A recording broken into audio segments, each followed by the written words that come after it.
નમસ્કાર વિદ્યાર્થી મિત્રો, ફરી એકવાર અહીંયા પરેશપુરોહિત YouTube ચેનલમાં આપ સર્વે મિત્રોને હાર્દિક સ્વાગત છે। બહુ ક્રિટિકલ ટાઈમ ચાલી રહ્યો છે, કોરોના ઇફેક્ટ જોરદાર ચાલી રહી છે, આપણને દિવસે ને દિવસે કેસ વધી રહ્યા છે। ઘણા બધા મિત્રો તો એવા હશે કે જેની ખુશી છે કે હાસ સાહેબોના મોઢા તો નથી જોવા પડતા, કે સાહેબો જે મજા લે છે, સાહેબો જે બોલે છે એ સાંભળવું તો નથી પડતું। તો મિત્રો, આ કોરોના ઇફેક્ટમાં દરેક વિદ્યાર્થી ઘરે રહેવાનો પૂરતો પ્રયાસ કરશો, તમારી જાતને સાચવજો, પણ સાથે સાથે આપણે અભ્યાસ કરવાનો છે, કારણ કે આપણે ધોરણ 12 માં આવી ગયા છીએ, તો આપણી પાસે સમય ખૂબ ઓછો રહેશે। આ પ્રકારનો સમય ચાલ્યા કરશે, એનો બિલકુલ મેક્સિમમ બને એટલો ઉપયોગ કરજો। બને એટલા ક્લાસ અટેન્ડ કરી અને લખવાનો પ્રયત્ન કરજો, દરેક વિષયને ધ્યાનથી ભણજો, એમસીક્યુઝ વગેરે પણ વધારે ને વધારે મેક્સિમમ સોલ્વ કરજો, એવો પ્રયત્ન કરજો, તો આપણને રિઝલ્ટ સારું મળી શકે। તો હવે આપણે જે દ્રાવણનું ચેપ્ટર ચાલી રહ્યું છે એમાં બીજો કોયડો છે, કોયડા નંબર 2.5। એક આ પ્રકારનો છે, 298 કેલ્વિન તાપમાને ક્લોરોફોર્મ અને ડાયક્લોરોમિથેનના બાષ્પ દબાણ અનુક્રમે આપેલું છે કે બે પદાર્થ આપેલા છે, એક પદાર્થ છે ક્લોરોફોર્મ અને બીજો પદાર્થ છે ડાયક્લોરોમિથેન। ક્લોરોફોર્મનું સૂત્ર છે આપણી પાસે CHCl3 અને ડાયક્લોરોમિથેનનું સૂત્ર છે CH2Cl2। આ બંનેના ઇન્ડિવિડ્યુઅલ પોતાના બાષ્પ દબાણ અનુક્રમે 200 mmHg અને 415 mmHg આપેલા છે। એટલે દરેકના પોતાના જેની અલગ અલગ હોય, ધારો કે એક પાત્રમાં ક્લોરોફોર્મ છે તો એનું બાષ્પ દબાણ અલગ છે, બીજા પાત્રમાં ડાયક્લોરોમિથેન છે તો એનું પોતાનું બાષ્પ દબાણ અલગ છે। હવે એમાં બે ક્વેશ્ચન સોલ્વ કરવાના છે આપણે। નંબર 1, તેજ તાપમાને એટલે કે 298 કેલ્વિન તાપમાને 25.5 ગ્રામ ક્લોરોફોર્મ, એટલે ક્લોરોફોર્મનું વજન આપી દીધું છે કે ભાઈ આમાં ક્લોરોફોર્મ એટલો છે, અને 40 ગ્રામ CH2Cl2 ને મિશ્ર કરી બનાવેલ દ્રાવણનું બાષ્પ દબાણ ગણો। એટલે આવું કહી શકાય મિત્રો કે ધારો કે આપણી પાસે બે પાત્ર હોય, એક આ પહેલું પાત્ર છે, એ પાત્રમાં આપણી પાસે છે જે ક્લોરોફોર્મ, જેને કહીએ આપણે CHCl3, અને એનું વજન જો જોવા જઈએ તો એ ક્લોરોફોર્મનું વજન આપણે લખી દઈએ, આપેલું છે આપણને, એનું વજન છે 25.5, તો 25.5 ગ્રામ ક્લોરોફોર્મ છે, અને જેનું બાષ્પ દબાણ તમારે જોવું હોય તો કેટલું આવશે, તો 200 mmHg। આ પ્રેશરનો એકમ છે mmHg, ટોર, mmHg, પાસ્કલ, આ તે વગેરેનો એકમ છે। બીજું પાત્ર છે, અને એ પાત્રમાં કેટલા ગ્રામ ભરેલો છે આપણે પદાર્થ, 40 ગ્રામ, તો 40 ગ્રામ ડાયક્લોરોમિથેન ભરેલો છે, અને એનું બાષ્પ દબાણ કેટલું આપેલું છે આપણને, 415 mmHg આપેલું છે। તો આ બંને પદાર્થોને અથવા બંનેને જ્યારે મિશ્ર કરવામાં આવે તો મિશ્ર કરીએ તો એનું જે કુલ બાષ્પ દબાણ છે P ટોટલ એ કેટલું થશે આપણે શોધવાનું છે। તો મિત્રો એના માટે આપણે રાઉલ્ટનો નિયમ ભણી ગયા છીએ કે જ્યારે દ્રવ્ય અને દ્રાવક બંને બાષ્પશીલ હોય, દ્રવ્ય અને દ્રાવક બંને બાષ્પશીલ હોય તો બાષ્પ દબાણ બંનેના કારણે હોય, એવું ભણ્યા હતા આપણે, યાદ જ હશે, એવું આશા રાખીએ કે યાદ હશે। ઘણા તો એમ વિચારતા હશે તમે દરેક વખતે એવું યાદ હશે, પણ અમને જ ખબર છે કે કેટલું યાદ છે, પણ મિત્રો યાદ હોવું જ જોઈએ, યાદ રાખવું પડશે, તો માર્ક્સ લાવવા હોય તો ફરજિયાત યાદ રાખવું પડશે। તો એના માટે જે રાઉલ્ટના નિયમનું સૂત્ર છે કે આ પ્રકારે આવતું P total is equal to PA0 into XA plus PB0 into XB, એક આ પ્રકારનું સૂત્ર છે। P total થી કુલ બાષ્પ દબાણ બરાબર PA0 into XA plus PB0 into XB, આને કહીએ આપણે ઇક્વેશન નંબર 1। ઓકે, હવે અહીંયા તો એ લખ્યું છે ને આપણે એને પદાર્થ કયા છે, ક્લોરોફોર્મ અને ડાયક્લોરોમિથેન છે। તો ધારો કે આપણો જે ક્લોરોફોર્મ છે એ ક્લોરોફોર્મને આપણે સંજ્ઞા વાપરી દઈએ A, જ્યાં જ્યાં ક્લોરોફોર્મ આવશે એના માટે સંજ્ઞા શું વાપરીશું, A વાપરીશું, જ્યાં જ્યાં CH2Cl2 આવશે એના માટે સંજ્ઞા વાપરીશું કેપિટલ B। તો PA0 નો મતલબ શું થશે મિત્રો, PA0 નો મતલબ થશે ઘટક A નું શુદ્ધ સ્વરૂપનું બાષ્પ દબાણ। હવે ઘટક A એટલે આપણો શું છે, તો ક્લોરોફોર્મ છે, તો ઘટક A જો ક્લોરોફોર્મ હોય તો ક્લોરોફોર્મનું શુદ્ધ સ્વરૂપનું બાષ્પ દબાણ કેટલું થાય, 200। ઓકે, XA એટલે ક્લોરોફોર્મના મોલ અંશ, ફરી પાછા મોલ અંશ શોધવાના આવી ગયા। મોલ અંશ તમે જો ઝાટકેને આપણે નહીં કહેતા છાસ વારે આવે છે, એટલે મતલબ ગમે ત્યારે જ્યારે આપણે દરેક કન્ડિશનમાં ક્યાંક ને ક્યાંક આ ચેપ્ટરમાં જ્યારે પણ કન્સન્ટ્રેશનના દાખલા ગણતા હશો કે રાઉલ્ટના નિયમના દાખલા ગણતા હશો તો મોલ અને મોલન્સ આપણી સાથે જ રાખવાના છે, એટલે મોલન્સ શોધતા આવવા જોઈએ। હવે મોલન્સ શોધવા હોય તો મોલ શોધવા પડે, તો મોલ શોધવા માટે આપણે એવું કીધું કે જે ક્લોરોફોર્મ છે એ ક્લોરોફોર્મને ઘટક A તરીકે લીધેલો છે, તો એના જો મોલ શોધવા હોય તો n of A એટલે કે n of ક્લોરોફોર્મ એટલે એનું વજન ભાગ્યા આણ્વીય દળ. તો ચલો ક્લોરોફોર્મ નું વજન કેટલું છે તો 25.5 ભાગ્યા એનું આણ્વીય દળ. તો ક્લોરોફોર્મ નું આણ્વીય દળ શોધવું હોય મિત્રો તો અહીં આપણી પાસે જે કાર્બન છે એનું કેટલું થાય 12, અહીં લખી દઈએ આપણે સરળ. કાર્બન નું કેટલું થશે 12 વત્તા હાઇડ્રોજન 1 વત્તા 3 ગુણ્યા 35.5 is equal to 3 ગુણ્યા 35.5. તો 35.5 ગુણ્યા જ્યારે 3 કરો છો 35 ગુણ્યા 3 એટલે થશે 105 અને 0.5 ગુણ્યા 3 એટલે 1.5 એટલે 106.5 થાય. એટલે 13 વત્તા 106.5 બરાબર 119.5 ગ્રામ પ્રતિ મોલ.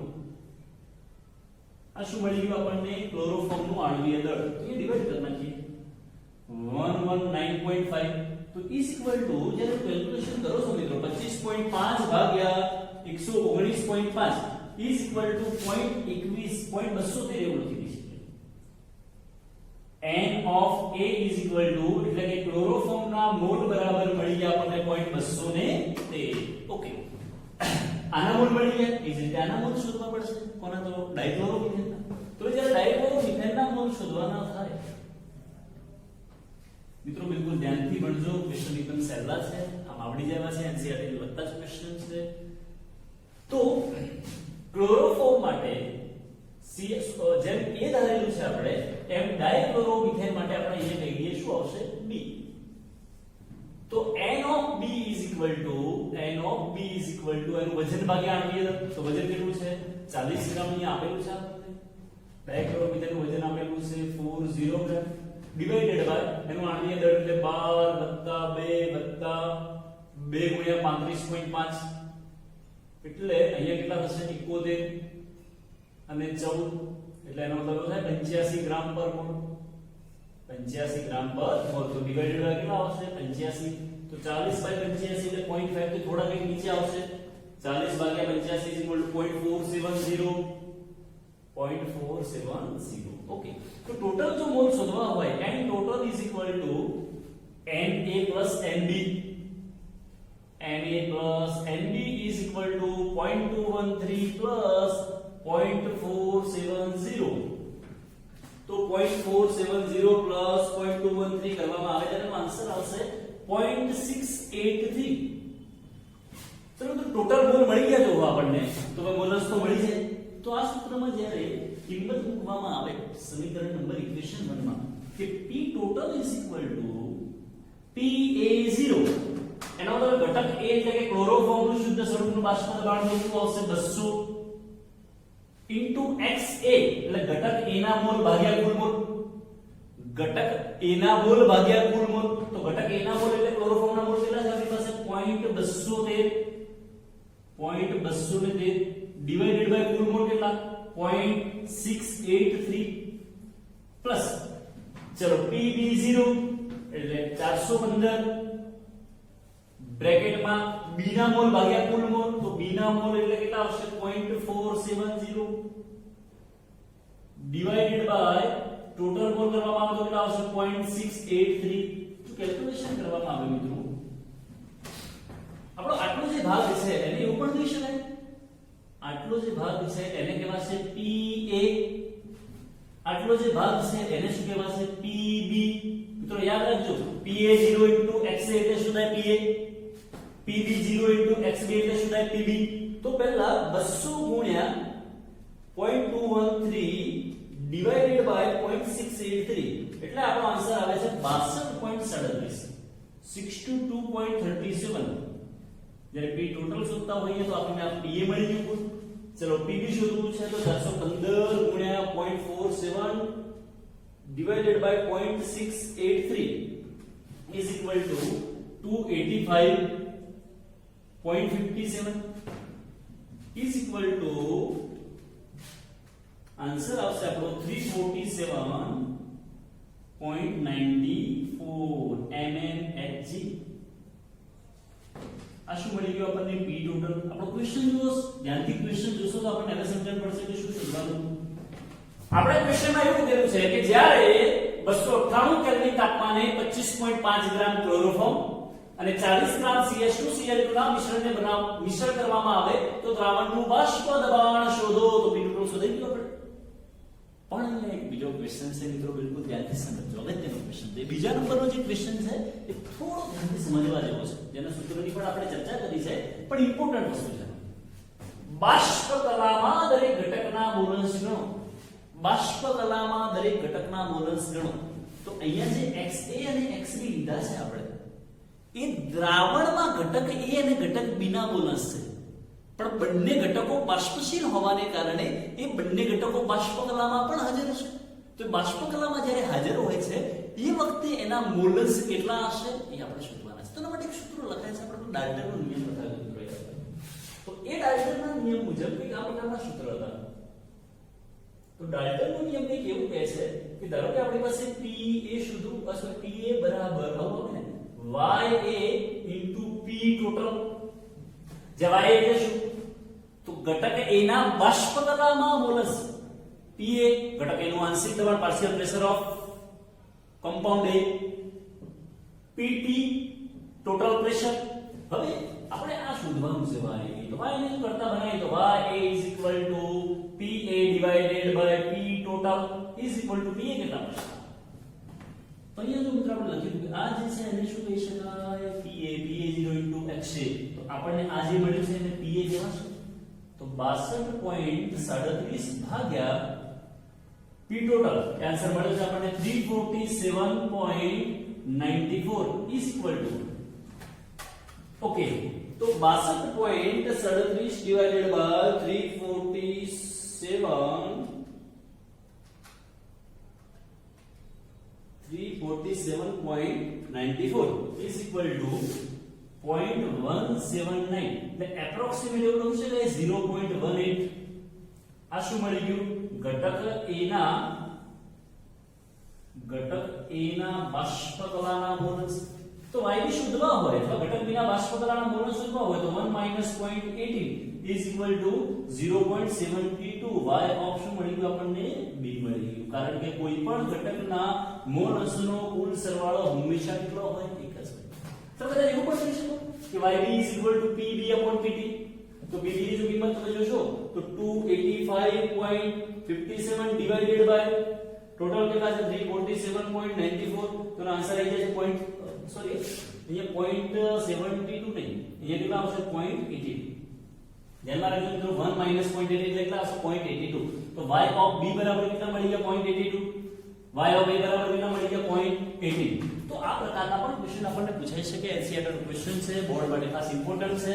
તો ધ્યાનથી અહીંયા પાછળનો જે ક્વેશ્ચન આપણે ઘટક A અને ઘટક B ના બાષ્પકલાના મોલન્સ શોધ્યા છે એ પણ ઇમ્પોર્ટન્ટ છે. એટલે MCQ માં માટે પણ આટલો જે ક્વેશ્ચન છે એ MCQ માટે વધારે ઇમ્પોર્ટન્ટ છે. ફટાફટ નોટ ડાઉન કરી લેજો.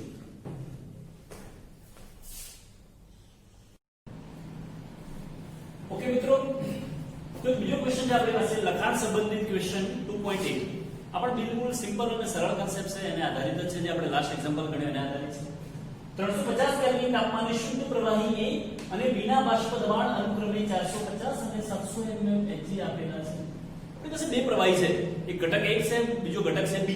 ઘટક A અને ઘટક B ના શુદ્ધ સ્વરૂપના બાષ્પ દબાણ અનુક્રમે 450 અને 700 mm Hg આપેલા છે.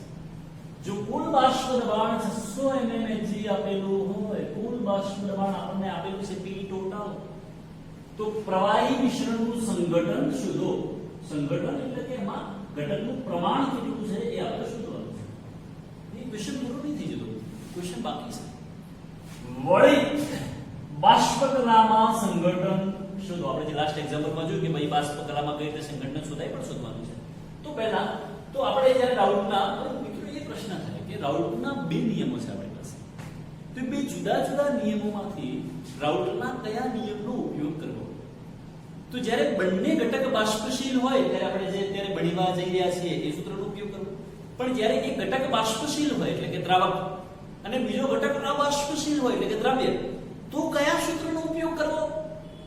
એના એક્ઝામ્પલ પણ આપણે આગળ ગણીશું, જે ઓલરેડી થિયરી આપણે ભણી ગયા છીએ. P10 - P1/P10 is equal to X2 અથવા n2/n1 + n2 એના પણ એક્ઝામ્પલ સોલ્વ કરીશું આ એક્ઝામ્પલ સોલ્વ કર્યા પછી. ઓકે, તો હવે આપણે હવે ફોર્મ્યુલા છે p total = PA0 * XA plus PB0 * XB, where PA0 = ઘટક A નું શુદ્ધ સ્વરૂપમાં 10 બાષ્પ દબાણ, XA એટલે ઘટક A ના મોલ અંશ પણ ક્યારે દ્રાવણમાં હોય ત્યાંની વાત છે. ઓકે, હવે આપણી પાસે આપણને ખબર છે કે XA plus XB = 1 થાય. કોઈ પણ દ્રાવણ હોય એમાં જેટલા પણ ઘટક હોય દરેકના મોલ અંશનો સરવાળો કેટલો થાય? 1 થાય. Therefore our condition है कि x = 1 - xb. ओके, तो હવે આમાં p ટોટલ કુલ બાષ્પ દબાણ કેટલું છે? 600. કિંમત તો મુકતા આવડવી જોઈએ મિત્રો, આપણને સમજણ પડવી જોઈએ કે કયાની કઈ કિંમત છે. જેને પણ સમજણ પડશે કે આ મૂલ્યો શું કહેવા માંગે છે, આ મૂલ્યો શેના છે, તો એને એક્ઝામ્પલ્સ ગણવા એકદમ સહેલા પડશે. PA0 ઘટક A નું શુદ્ધ સ્વરૂપમાં બાષ્પ દબાણ, ઘટક A શુદ્ધ સ્વરૂપનું બાષ્પ દબાણ છે 450. XA એટલે એવું લખી શકાય 1 - XB જે દર્શાવ્યું છે, પ્લસ PB0 ઘટક B નું શુદ્ધ સ્વરૂપનું બાષ્પ દબાણ 700 * XB આમ લખી શકાય. અને કે સિમ્પ્લિફાય કરીએ તો 450 * 1 એટલે 450 - 450 XB પ્લસ 700 XB. સામે કેટલા છે આપણી પાસે? 600. આ 450 આ બાજુ જશે તો માઈનસ થશે. 600 - 450 એટલે કેટલા વધશે આપણે? 150. ઓકે, અહીંયા 700 XB પ્લસ છે અને માઈનસ 450 છે, તો 700 - 450 એવું થઈ શકે 250 250 XB. So therefore ચલો આપણે કેલ્ક્યુલેશન કરીએ. Therefore XB = 150 divided by 250, 0 cancel, 5 3 15, 5 5 25, તો 3/5 કેટલા આવશે? 0.6. આ શું મળી ગયું આપણને? XB. એટલે એવું કહેવાય ઘટક B નું પ્રમાણ બરાબર કેટલું મળ્યું? 0.6. જો ઘટક B નું પ્રમાણ મળે આપણને 0.6 તો ઘટક A નું પ્રમાણ કેટલું મળે? 1 - 0.6. So therefore XA = કેટલા આવશે? 0.4. XA = 0.4. પણ બીજો પણ સાથે ક્વેશ્ચન છે આપણી પાસે વળી બાષ્પ કલામાં સંઘટન અથવા પ્રમાણ શોધો. તો બાષ્પ કલામાં જ્યારે પણ આપણે પ્રમાણ શોધવા હોય તો એના માટે બાષ્પ કલા માટે પહેલા આપણે શોધી લઈએ PA = PA0 * XA. ચલો PA0 કેટલા આપેલા છે આપણી પાસે? 450 ગુણ્યા XA, તો XA ને મળી ગયા આપણને કેટલા છે? 0.4. is equal to 450 ગુણ્યા 0.4 45 ગુણ્યા 4 એટલે 180.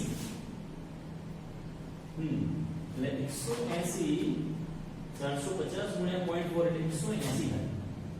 180 એ યુનિટ થશે એનો mmH. એ જ પ્રમાણે જ્યારે PB શોધવું હોય તો PB = PB0 * XB. चलो PB0 કેટલા? તો PB0 આપણને છે 700 ગુણ્યા XB કેટલા? તો 0.6. અહીંયા થશે 742 એટલે 420 mmH. કેટલા થશે? 420 mmH. હવે બાષ્પ કલામાં જે તે ઘટકના જ્યારે બાષ્પ દબાણ શોધો, જે તે ઘટકના મોલંશ શોધો, આપણે બાષ્પ કલામાં સંઘટન પ્રમાણ મોલંશ શોધો, તો આપણી પાસે સૂત્ર છે કે PA is equal to YA into P total એવું થશે. તો એમાંથી જ્યારે YA શોધવાના થાય તો YA is equal to PA divided by P total is equal to ચલો PA અહીંયા શોધ્યા આપણે 180 ભાગ્યા P total કેટલા હતા આપણી પાસે? P total 600 કેટલા થશે અહીંયા? 600 0 કેન્સલ. 6 તરી 18 6 10 60 તો is equal to 3/10 is equal to 0.3 થશે. આ 0.3 મળી ગયું આપણને ઘટક A ના બાષ્પ કલામાં મોલસ. તો ઘટક B ના મળી જાય ને મિત્રો. Y of B is equal to 1 minus 0.3 is equal to મળશે 0.7. તો ઘટક બી ના બાષ્પકલાના ગુણોત્તર બરાબર છે 0.7. તો કદાચ ગુણોત્તર ઘણી વખત એવા પૂછાય કે નહીં, ચલો ઘટક એ અને ઘટક બી નો બાષ્પકલામાં ગુણોત્તર શોધો, ઘટક બી અને એનો ગુણોત્તર શોધો, કે પ્રકારના પણ ક્વેશ્ચન છે. તો કદાચ આગળ ક્વેશ્ચનમાં પૂછાય આપણને ગુણોત્તર શોધવાના, એ અને બી ના મોડ્યુલસનો ગુણોત્તર પૂછાય આપણને, પ્રમાણનો ગુણોત્તર. તો ya by b is equal to 0.3 by 0.7 और 3/7 પણ લખી શકીએ. એટલે આ બધાના ક્વેશ્ચન પણ આપણને પૂછાઈ શકે. તો આપણે ઇમ્પોર્ટન્ટ ક્વેશ્ચન છે, ડાઉટમાં નિયમ આધારિત છે, ફટાફટ નોટ ડાઉન કરી દઈશું મિત્રો.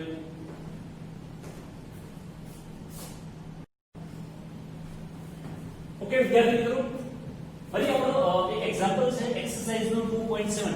આપણે જે સ્વાધ્યાય છે એમાં 2.7 નંબરનો એક્ઝામ્પલ છે. કે કયા પ્રકારે છે? દરથી 25% દ્રાવણના, દરથી 25% દ્રાવણ, એટલે મતલબ એવું થાય 25% W/W દ્રાવણના 300 ગ્રામ. આપણી પાસે એક દ્રાવણ એવું છે, આપણી પાસે એક દ્રાવણ એવું છે, અહીં આપણી પાસે દ્રાવણ છે અને એ દ્રાવણ કેવું છે તો 300 ગ્રામ છે. દ્રાવણ શબ્દ શું વાપરું છું મિત્રો, ધ્યાનથી સાંભળો. તો અહીં આપણી પાસે જે દ્રાવણ છે એ કેટલું ગ્રામ છે? 300 ગ્રામ. આપણી પાસે બીજું એક અને 40% દ્રાવણના દળથી 400 ગ્રામ ને આપણી પાસે બીજું દ્રાવણ આપેલું છે એ 400 ગ્રામ છે. કેટલું છે? 400 ગ્રામ. ઓકે. મિશ્ર કરી દ્રાવણ, આ બંનેને શું કરવાના છે? એકબીજા સાથે મિક્સ કરાવવાના છે, બંનેને ભેગા કરવાના છે, પેક કરવાના છે. દ્રાવણ બનાવવામાં આવે તો પરિબંધા દ્રાવણના દળથી ટકાવારી શોધો. દળથી ટકાવારી એટલે મૂકી શકાય percentage W/W. દળથી ટકાવારી મતલબ શું થાય? percentage W/W. તો ભાઈ આપણને એક દ્રાવણ એવું આપ્યું છે કે જેમાં 25% W/W છે, 25% W/W. એનો મતલબ એવો થાય કે જ્યારે પણ તમે આવું લખી શકાય એના માટે કે 25% W/W નો મતલબ એવો થાય કે એમાં 25 ગ્રામ દ્રવ્ય હોય, 25 ગ્રામ દ્રવ્ય હોય ને વત્તા 75 ગ્રામ દ્રાવણ હોય. 75 ગ્રામ કયો હોય? દ્રાવણ. પણ ક્યારે? જ્યારે 100 ગ્રામ હોય દ્રાવણ ત્યારની વાત છે. પણ હવે આપણે કહીએ કે દ્રાવણ 100 ગ્રામ નથી, આપણને કીધું છે 300 ગ્રામ દ્રાવણમાં. તો એનો મતલબ કે 300 ગ્રામ દ્રાવણમાં જો દ્રવ્યનું પ્રમાણ શોધવામાં આવે, 300 ગ્રામ, પણ એની સમજણ પડે કે જ્યારે 75, જ્યારે 100 ગ્રામ આખું જે દ્રાવણ છે એ કેટલા ગ્રામ છે આપણી પાસે? 100 ગ્રામ. તો જ્યારે 100 ગ્રામ દ્રાવણ હોય તો એ વખતે દ્રવ્યનું પ્રમાણ બરાબર કેટલું થશે? તો 25 ગ્રામ થાય. તો 300 ગ્રામ હોય ત્યારે દ્રવ્ય મળી જાય ને મળી જાય મિત્રો આપણને. તો therefore અહીંયા લખી શકાય કે જ્યારે 100 ગ્રામ દ્રાવણ હોય તો 100 ગ્રામ દ્રાવણમાં દ્રવ્યનું પ્રમાણ જ્યારે શોધવામાં આવે તો કેટલું મળશે આપણને? 25 ગ્રામ. તો therefore 300 ગ્રામ જો હોય દ્રાવણ તો એમાં દ્રવ્યનું પ્રમાણ કેટલું? તો બરાબર 300 ગુણ્યા 25 ભાગ્યા 100. 0 0 કેન્સલ. 25 ગુણ્યા 3 એટલે 75. આ 75 ગ્રામ જે છે એ આપણો શું મળ્યો? દ્રવ્ય મળ્યો. 75 ગ્રામ શું મળ્યો આપણે? દ્રવ્ય. પણ ક્યારે? કે જ્યારે દ્રાવણનું કુલ વજન 300 ગ્રામ છે અને 25% વજનની હોય ત્યારે. સેમ કેસ બીજામાં છે. બીજું છે કે એમાં 400 ગ્રામ છે, સોરી 400 ગ્રામ, એમાં 40% દ્રાવણ. એવું કહી શકાય કે જ્યારે હવે ડાયરેક્ટ આના પરથી આપણે ત્રિરાશી મૂકી દઈએ કે જ્યારે 100 ગ્રામ દ્રાવણ હોય, જ્યારે 100 ગ્રામ દ્રાવણ હોય તો 100 ગ્રામ દ્રાવણમાં 40 ગ્રામ દ્રવ્ય હોય મિત્રો. કેમ હવે 40 ગ્રામ લખ્યું આપણે? કારણ કે 40% વજનથી દળથી આપ્યું છે. તો therefore જ્યારે 400 ગ્રામ હોય તો એ વખતે કેટલું હશે? તો is equal to 400 ગુણ્યા 40 ભાગ્યા 100. 0 0 કેન્સલ. 40 ગુણ્યા 4 એટલે 160 ગ્રામ દ્રવ્ય મળી ગયું. એટલે પહેલો જે પદાર્થ છે આપણો 300 ગ્રામ જેમાં દ્રવ્યનું વજન 75 ગ્રામ છે અને 400 ગ્રામ જેમાં દ્રવ્યનું વજન કેટલું છે? 160. કુલ દ્રાવણ કુલ વજન શોધવામાં આવે, દ્રાવણનું કુલ વજન તો 300 + 400 એટલે કેટલું થઈ જાય? 700. દ્રવ્યનું જો કુલ વજન શોધવામાં આવે કે દ્રવ્યનું કુલ વજન 75 વત્તા 160 75 પ્લસ 160 બરાબર 200 ને 160 ને 40 235 ગ્રામ દ્રાવણનું કુલ વજન લખવામાં આવે છે દ્રાવણનું કુલ વજન બરાબર પેલું 300 ગ્રામ છે બીજું 400 ગ્રામ છે એટલે કુલ વજન લખવું હોય તો કેટલું થશે 700 ગ્રામ થશે નાઉ percentage W by W is equal to આપણને સૂત્ર ખબર છે કે દ્રવ્યનું વજન ગ્રામમાં ભાગ્યા દ્રાવણનું વજન ગુણ્યા શું દ્રાવણનું વજન ગુણ્યા શું આવશે 100 આવશે હવે દ્રવ્યનું વજન કેટલું છે આપણી પાસે 235 ભાગ્યા દ્રાવણનું વજન 700 ગુણ્યા 100 0 0 કેન્સલ 7 21 એટલે કેલ્ક્યુલેશન જાતે કરી શકો છો હોય તો પણ સમથિંગ 7 21 30 ઉપર આવશે કે 235 ભાગ્યા 7 એટલે 33.57 percentage W by W આપણો આન્સર થઈ ગયો કોને અનુલક્ષીને દ્રવ્યને અનુલક્ષીને ટકાવાર પ્રમાણ આ જે ટકાવાર પ્રમાણ આવે છે એ કોને અનુલક્ષીને આવે છે તો દ્રવ્યને અનુલક્ષીને તો આ પ્રકારના પણ કેટલાક ક્વેશ્ચન પૂછાઈ શકે જે એનસીઈઆરટી એક્સરસાઇઝ 2.7 નો આ એક્ઝામ્પલ છે ઓકે તો ફટાફટ નોટ ડાઉન કરી લઈશું